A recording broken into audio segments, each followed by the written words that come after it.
হ্যাঁ গাইস, তোমরা সবাই কেমন আছো? আশা করি সবাই ভালো আছে। আর আমি এখানে সকাল সকাল রান্না বসে নিয়েছি। রাতের রোদের মধ্যে আমি এখানে রান্না করছি। আজ বানাবো আলু পটলের তরকারি। আর তার জন্য এখানে আমি এখন পেঁয়াজটা ভাজছি ভালো করে। আগে পটলটা ছেঁকে রেখেছি। আর এখানে রান্না করতে করতে তারপরে মনে করেছি রুমটা পরিষ্কার করবো। তার জন্য একটা রুম চলে আসি। আর রুমটা অনেক খারাপ হয়ে আছে। আর জলদি করে তার জন্য রুমটা আমার পরিষ্কার করে ঝাড় দিয়ে বেডটা গুছিয়ে নিলাম। আর এখন কত সুন্দর রুমটা দেখাচ্ছে, তাই তো।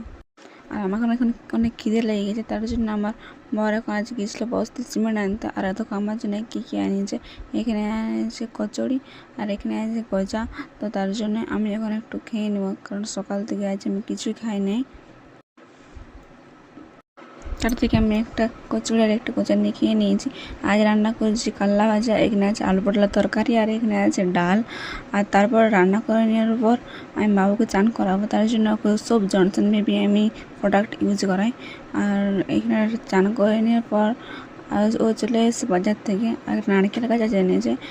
আর দেখি রান্নার রুমে রেখে দিয়েছি ব্যাগটা। তো তার জন্য কী কী রাখা আছে এখানে এখানে আছে মিষ্টি আর এখানে আছে পেঁড়া 3টে এনেছে বাবুর জন্য। আর এখানে আছে আপেল, আঙ্গুর 2টা